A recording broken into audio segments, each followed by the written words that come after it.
Yeah, Camilla, I just wanted to say thank you to be my mentor, and You thank are you welcome. thank you for taking the time to uh, listen and discuss with me about my first week of lesson. Yes, So you're welcome. yeah, thank you. So during this meeting, there are 4 components we are going to do. The first is I will introduce my first week of lesson.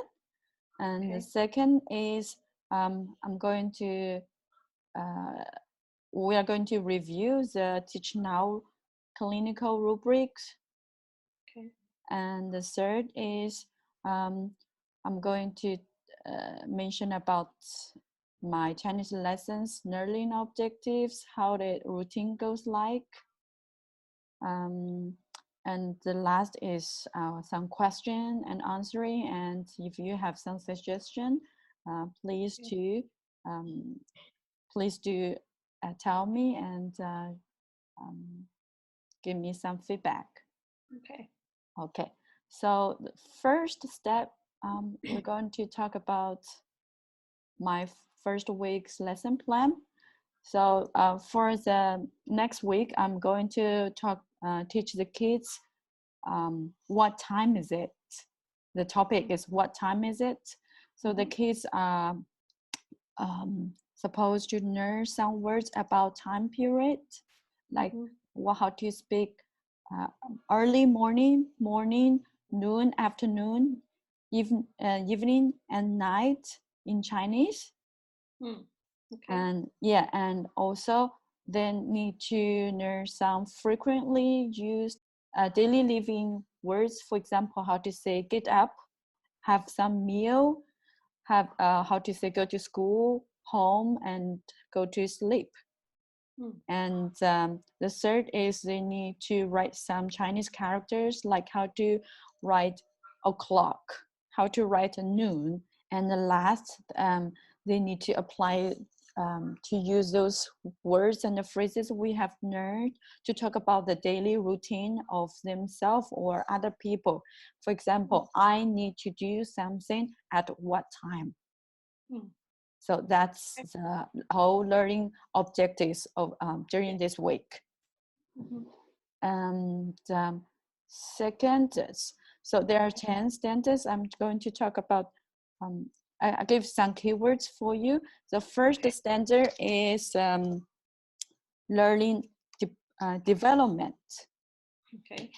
So the teacher use instructional strategies based on student strengths, interest, and needs. So I think for me, my idea is, we need to find out what students need by asking other teachers, also ask the parents, or we can use some previous assessments, and so we can find how how much the learner has developed and also reached. Yeah, and the second standard is learning difference. Yeah. So my idea is we need to keep track of the students' data, including some elements like race, their language ability, their special needs. Yeah, also by doing that, so we can use some class rules to create a positive environment. And yes, the standard 3 is learning environment. I think we need to use some appropriate instructional resource for the student. Yeah, maybe we can use some pre-assessment of the content. We can ask how much do you know? We can use KWL. Standard 5 is application of content. So because the kids get to know the knowledge, they also need to apply to their daily life. As teacher, we can design some student project to guide the student in analyze some issue. For example, the coronavirus is now the hot issue. Maybe we can design some of the lessons to really let the kids to think how to really use the knowledge to protect themselves. Standard 6 is assessment. So for assessment, during the lesson we can use formative and some summative assessment. For standard 7, it's planning for instructions. My idea is we use some evidence-based instructional strategies, technology, and the differentiation during the teaching. And standard 8 is instructional strategies. Yeah, we will keep accessing the students' learning, use some data to plan our instruction.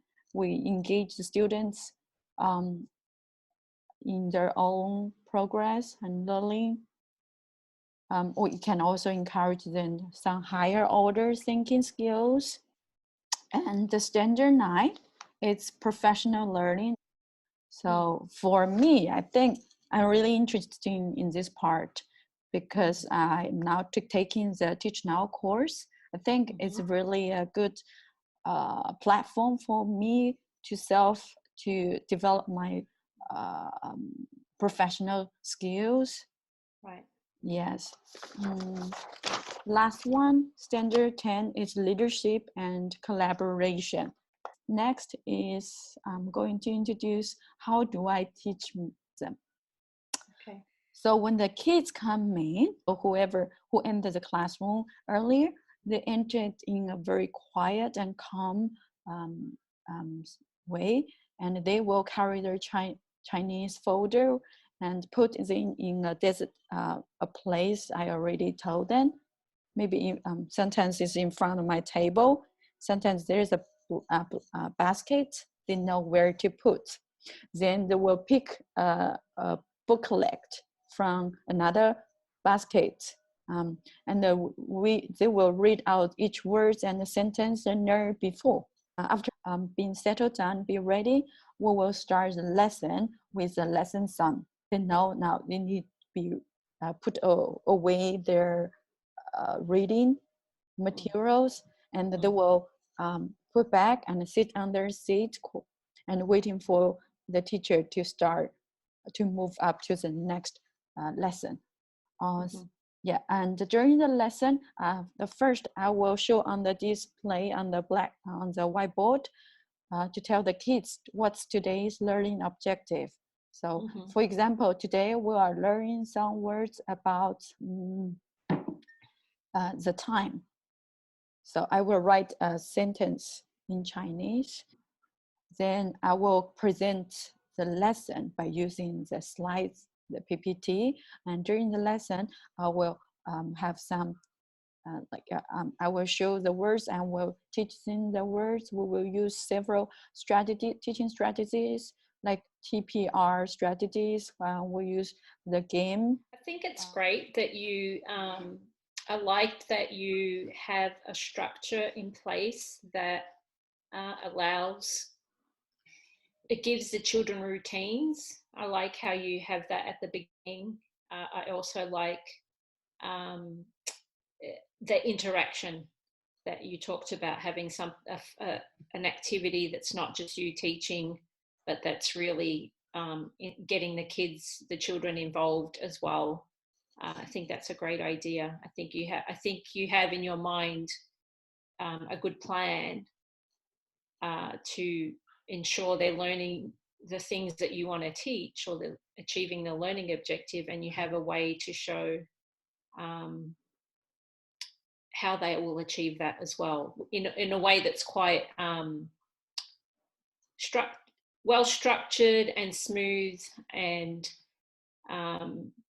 gives the children understanding of a routine that I think can work for them.